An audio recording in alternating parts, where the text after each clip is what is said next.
அஸ்ஸலாமு அலைக்கும் வரஹ்மத்துல்லாஹி வபரகாத்து.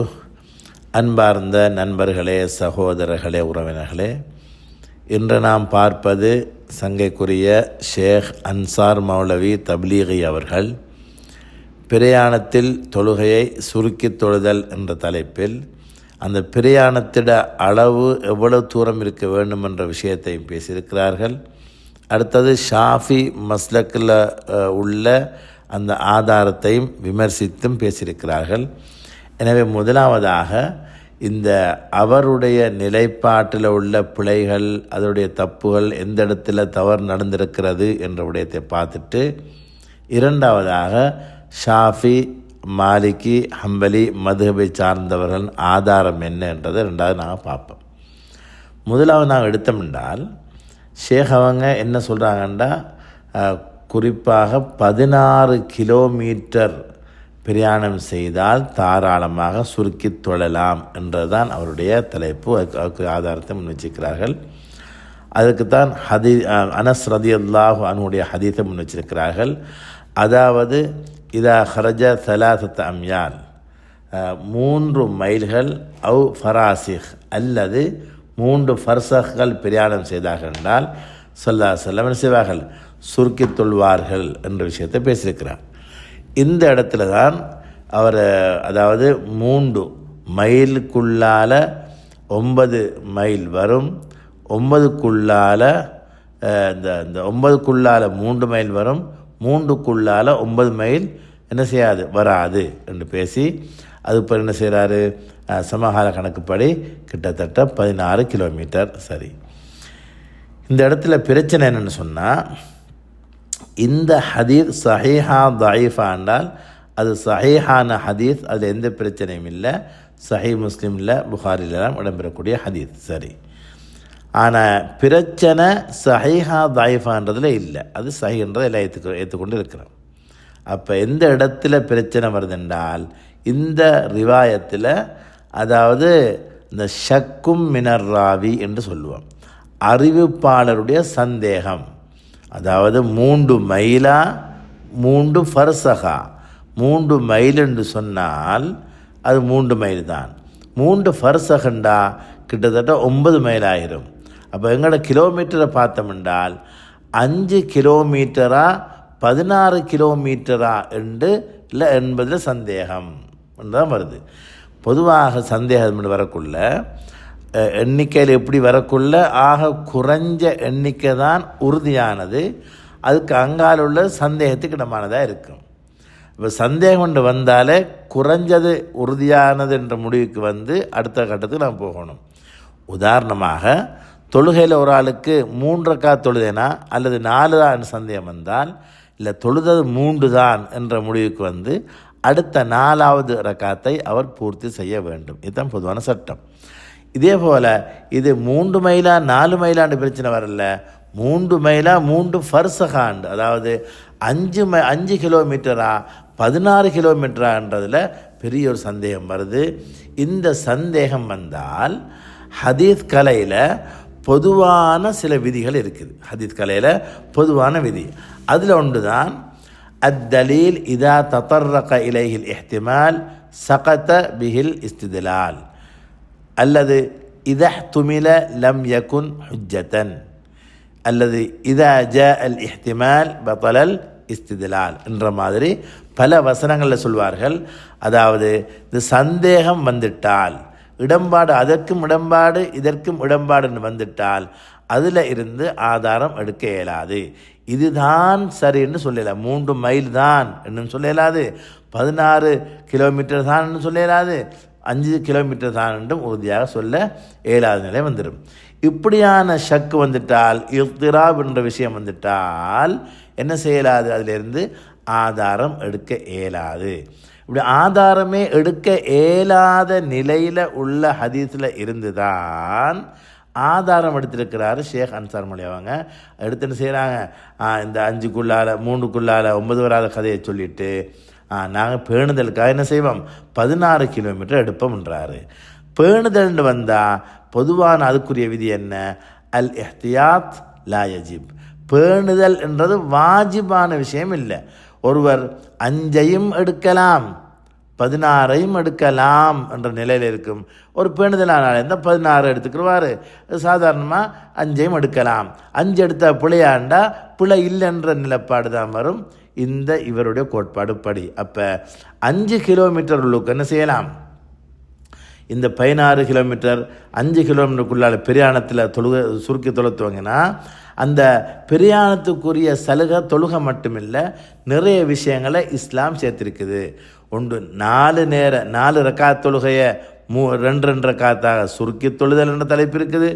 அசர், துஹர், அடுத்தது இஷா, இதை என்ன செய்யலாம்? சுருக்கி தொழலாம். அதே நேரம் சேர்த்து தொழுதல், துஹரையும் அசரையும் ஒன்றாக சேர்த்து தொழுகிறது, மக்ரிபையும் இஷாவையும் ஒன்றாக சேர்த்து தொழுவது. சுருக்கி தொழலாம், சுருக்கி சேர்த்தும் தொழலாம். அடுத்ததாக இந்த பிரயாணங்கள் இப்படி அமையக்குள்ள ரமதான் மாதமாக இருந்தால் நோன்பை விடுவதற்குரிய அனுமதி இருக்குது. ரமதான் முடிஞ்ச பிறகு அவர் கதா செய்வார்.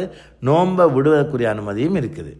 அடுத்தது அதாவது மசு செய்யக்குள்ள அல் மஸ்ஹு அல் ஹுஃபைன்றது, காலில் போடுற அந்த ஹுஃபில் மசு செய்யக்குள்ள பிரயாணியாக இருந்தால் 3 நாள் அவர் மசு செய்வார். ஊரில் உள்ளவராக இருந்தால் என்ன செய்வார்? ஒரு நாள் தான் அவருக்கு செய்யலாம், ஒரு இரவு ஒரு பகல். சரி, எனவே இந்த இடத்துல என்ன பிரச்சனைன்னு சொன்னால், இந்த சலுகையெல்லாம் இந்த 16 கிலோமீட்டருக்கு உள்ளால் உள்ளடங்கினால் 16 கிலோமீட்டர் பயணத்துக்குள்ளால் சுருக்கி தொழலாம், சேர்த்து தொழலாம், நோன்பை விடலாம், மசூ செய்யலாம், ஏன் ஜும்மாவை கூட விடலாம் என்று வந்தால் இது இஸ்லாத்தில் விளையாட்டாக போயிடும்.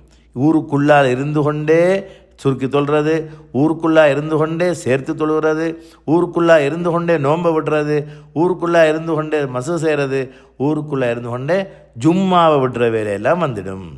எனவே தான் இதனுடைய பாரதூரத்தில் முதலாவது இது மேலே அந்த ஹதீஸில் சந்தேகம் இடம்பெற்றதால் முதலாவது காரணம் அந்த ஹதீஸை ஆதாரமாக மையப்படுத்தி 16லேயோ அது 5லேயோ சுருக்கி சேர்த்து தொழுற தலைப்பு இல்லை. முதலாவது விஷயம்.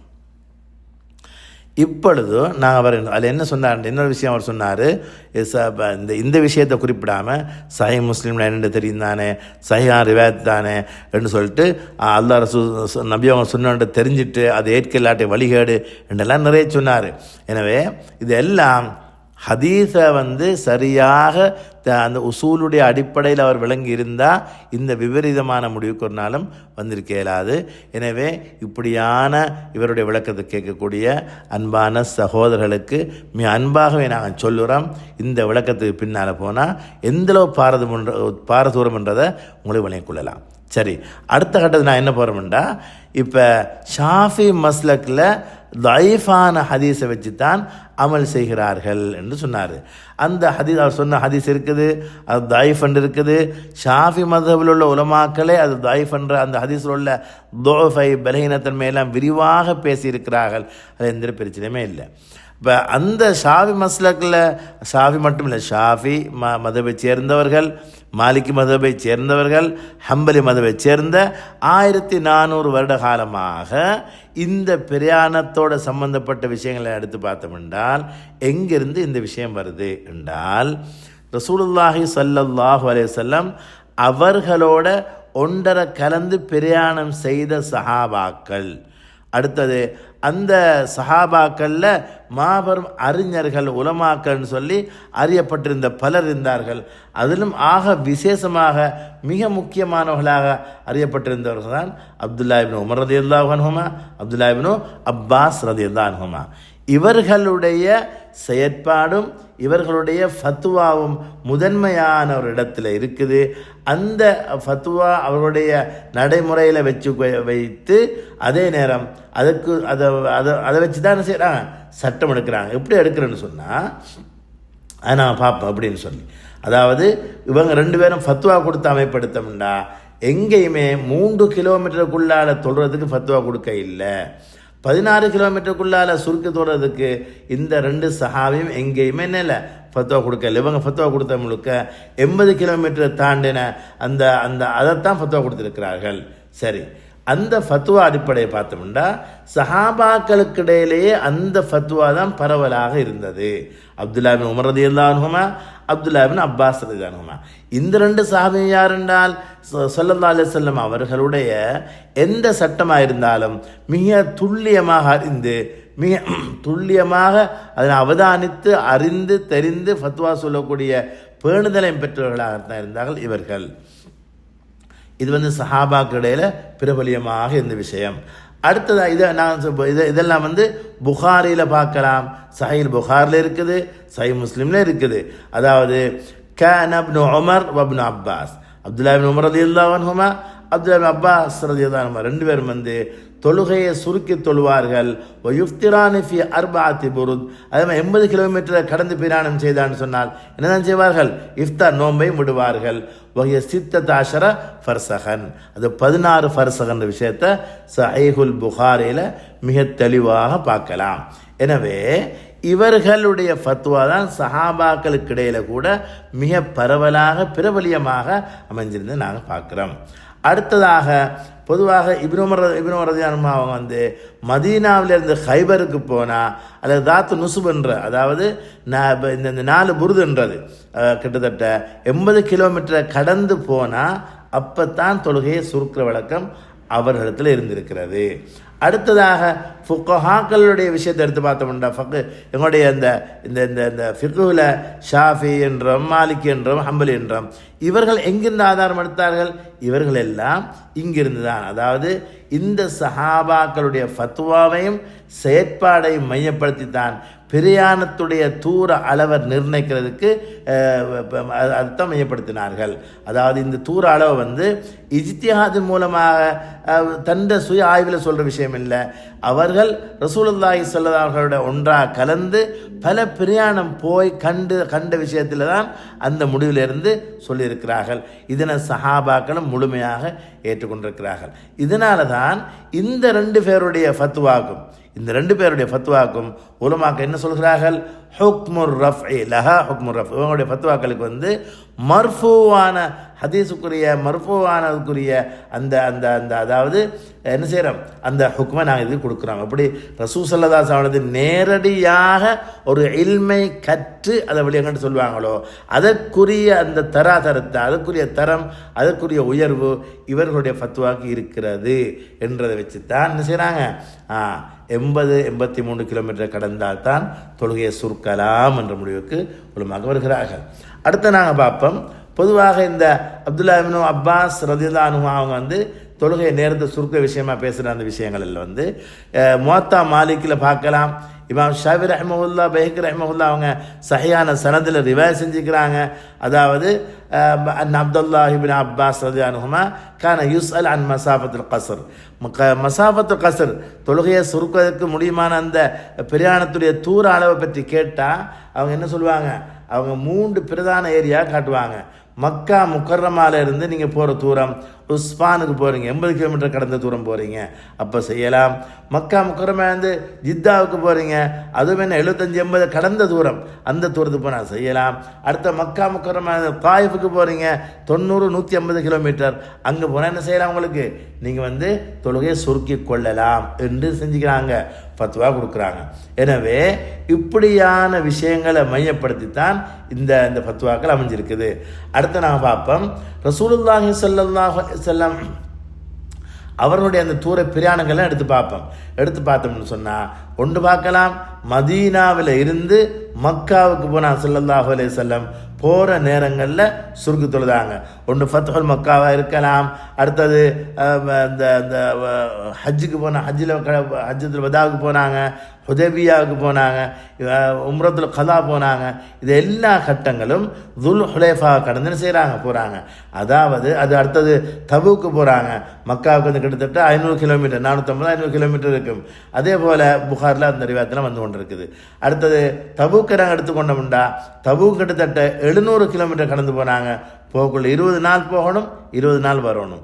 அந்த பிரயாணத்துலேயும் இப்படி என்ன செய்கிறாங்க, சுருக்கி தொழுற வேலையை பார்க்குறாங்க. ஹைபர் போகிறாங்க 170 கிலோமீட்டர், அதை கடந்து போகிறாங்க. மக்காவிலேருந்து தாய்க்கு போகிறாங்க, ஹுனைன், அவுதாஸ், இந்த ஏரியாக்கெல்லாம் போகக்குள்ள 100 கிலோமீட்டர் கடந்து போகணும். ஸல்லல்லாஹு அலைஹி வஸல்லம் சொன்னாங்க, சுருக்கி தொழுதார்கள். எனவே சுருக்கி தொழுதுன்றது 5 கிலோமீட்டருக்குள்ளால் சுருக்கி தொழுதுன்றது ஒரு சஹாபியாவது 5 கிலோமீட்டருக்குள்ளால் பிரயாணம் போய் தொழுதார்கள், சுருக்கி தொழுது கொண்டிருந்தார்கள் என்ற கதை இல்லை. சரி, பேணுதலுக்குன்னு சொன்னாரா இல்லையா? 16 கிலோமீட்டருக்குள்ளால் சுருக்கி தொழுது கொண்டிருந்தார்கள், 14 கிலோமீட்டருக்குள்ளால் நோம்பை விட்டு கொண்டிருந்தார்கள், 14 கிலோமீட்டருக்குள்ளால் ஜும்மாவை விட்டார்கள் என்ற விஷயங்கள்லாம் தேடி பார்த்தா அது இல்லை. எனவே சஹாபாக்கள் குர்ஆனை பெற்றவர்கள். குர்ஆன் வகை இறங்குறது அந்த சமுதாயத்தின் மீது தான் நேரடியாக இறங்குது. அந்த நேரடியாக குர்ஆன் ஹதீஸை பெற்று மார்க்கத்தை பெற்று வழிநடத்தி முழு உலகத்துக்கு முழு உம்மத்துக்குமே முன்மாதிரியாக இருந்து குர்ஆன் ஹதீஸ் படி சுன்னா படி அமல் செய்து காட்டின உத்தம அந்த சஹாபாக்களை பார்த்து என்ன சொல்கிறார் அன்சார் மௌலவி, இந்த 2 பேரும் சின்னாக்கள், இவங்களுக்கு என்ன சரியாக கவனிக்க இல்லை, அந்த இல்மு அவங்களுக்கு இல்லை. அனஸ் ரலியல்லாஹு அன்ஹு தான் அந்த இல்மு இருந்துச்சு, ஒண்டா இருந்தாங்க. எத்தனை ரிவாயத்தில் பார்க்கலாம். இப்னு அப்பாஸ் ரலியல்லாஹு அவர்களை ரசூலுல்லாஹி ஸல்லல்லாஹு அலைஹி வஸல்லம் தன்னோட சேர்த்து ஒட்டகத்தில் ஒன்றாக ஏற்றி பிரயாணித்த கதையெல்லாம் நிறைய இருக்குது. எனவே இது எல்லாத்தையும் ஒன்றாக மூடி மறைச்சு அப்படியே சைட்டில் வச்சுட்டு 16 கிலோமீட்டருக்குள்ளாக கொண்டு வந்து நிறுத்தியிருக்கிறாரு. சஹாபாக்கள் வாழ்ந்த வழியை விட்டு அல்லாஹ் ரசூல் சொன்னதுபடி வாழ்ந்ததில் சஹாபாக்கள் தான் முதன்மையானவர்கள். அவர்களை விட்டு விலத்தி வேறு எங்கேயும் எங்களை கொண்டே கண்ணை கட்டி விட்டுற கதை தான் இந்த 5 கிலோமீட்டரும் 16 கிலோமீட்டரும். எனவே இதில் எந்த விதமான உண்மைத்தன்மையுமே இல்லை. முதலாவது நாங்கள் எல்லாரும் விளங்கிக் கொள்ள வேண்டிய ஒரு பகுதி தான் இந்த ஹதீஸ் சஹீஹானது, ஆனால் ஆதாரமாக எடுக்க இயலாது. ஏன் இயலாதுண்டா, ஷக்குன்ற சந்தேகம் இடம்பெற்றிருக்கிறது. இந்த ஹதீஸுக்கு விளக்கம் சொன்ன உலமாக்கள் ஃபுகஹாக்கள் மிக ஆச்சரியமான முறையில் அதை கையாண்டிருக்கிறார்கள். இதை எடுக்க இயலாது, சைடாக்கிடுவோம், ஓரங்கட்டிடுவோம், அமல்படுத்த இயலாது என்ற இடத்துக்கு கொண்டு வரல. இதுக்கு என்ன விளக்கம் என்றதை அழகாக தந்திருக்கிறார்கள். குறிப்பாக சஹீஹ் முஸ்லிமாக இருந்தால் அதுக்குரிய விளக்கம் கொண்டு வந்தால் மிக பிரதானமான மிக முக்கியமான விளக்க உரையாது இமாம் நவவி ரஹிமஹுல்லா எழுதிக்கக்கூடிய அந்த விரிவாக்கம் தான் முதன்மையானது. அதுக்கு பிறகு எத்தனை வந்தாலும் இமாம் நவவி ரஹிமஹுல்லா அவர்களுடைய விளக்கத்தை கடந்து வாரதுன்ற சிரமம். அதேமாதிரி புகாரி எடுத்துக்கொண்டோம்டா ஃபத்ஹுல் பாரி என்ற மிக பிரதானம், ஃபத்ஹுல் பாரி ஷரஹ் சஹீஹ் புகாரி இப்னு ஹஜர் அல் அஸ்கலானி ரஹிமஹுல்லா, அதை கடந்து தான் எல்லாம் வரணும். அந்த 2 பேருடைய பிரதானமான விளக்கத்தை எடுத்தோம்டா அவங்க சொல்கிறாங்க, ரசூலுல்லாஹி ஸல்லல்லாஹு அலைஹி வஸல்லம் அவர்கள் பிரயாணம் போகக்குள்ள, அதாவது ஊரை விட்டு கடக்கணும், ஊரை விட்டு கடந்து அதாவது ஊரை விட்டு கடந்ததுக்கு பிறகு தொழுகையை பிரயாணத்தை ஆரம்பிச்சிருவாங்க, சுருக்கு தொழுற வேலையெல்லாம் துவங்கிடுவாங்க. அந்த வேலையை பார்த்துடுமேங்க மக்காவுக்கு மதீனாவுக்கு வெளியே கொஞ்சம் போயிடுவாங்க, கிட்டத்தட்ட துல்ஹுலைஃபாவுக்கு போனால் அப்படி அங்கால அவர்களுடைய இபாதத்தை செஞ்சு சுருக்கமாக தொழுற விஷயத்தை ஸ்டார்ட் ஆக்கிடுவாங்க. எனவே அந்த குறிப்பிட்ட எல்லையை கடந்து செல்லுதல் என்று வந்த விஷயத்தில் தான் ஸல்லல்லாஹு அலைஹி வஸல்லம் அந்த 5 கிலோமீட்டர் அல்லது 3 ஃபர்சாகு இந்த 10-15 கிலோமீட்டர் தாண்டி போகக்குள்ள நீண்ட பிரயாணம். எனவே என்ன செஞ்சிருவாங்க, தொழுகையை சுருக்கிற அந்த இபாதத்துக்கெல்லாம் தூங்கிடுவாங்க ஸல்லல்லாஹு அலைஹி வஸல்லம். எனவே நீண்ட பிரயாணத்தில் தான் இதெல்லாம் இந்த சலுகைலாம் இருக்குதே இல்லாமல் இந்த 5 கிலோமீட்டருக்குள்ளால் 10-15 கிலோமீட்டருக்குள்ளால் இந்த சலுகைன்றது இல்லை. இது பிழையான ஒரு வழி. எனவே நாம் மிக தெளிவாக கவனமாக இருந்து கொள்ள வேண்டும். குர்ஆன் ஹதீஸ் என்று சொல்றதும் ஹதீஸோட சொல்லாக இருக்கும். குர்ஆன் என்று சொல்கிற சொல் குர்ஆனாக இருக்கும். ஆனால் எங்கள் தரப்படக்கூடிய அந்த விளக்கம், அந்த சிந்தனை இஸ்லாமிய வரலாற்றில் சஹாபாக்களில் இருந்து யாருமே செய்யாத, நடைமுறைப்படுத்தாத வேறொரு சிந்தனையை தருவதை நான் இந்த இடத்துல பார்க்குறோம். எனவே நாம் தெளிவாக மார்க்கத்தை விளங்கி அல்லாஹ் ரசூலை பயந்து வாழ்ந்து அல்லாஹ் பொருத்தமாக வாழ்ந்து மௌத்தார பாக்கியத்தை நம் அனைவருக்கும் அல்லாஹ் தந்தல்வானாக. வாஹிரு தாவானா அல்ஹம்துலில்லாஹி ரப்பில் ஆலமீன்.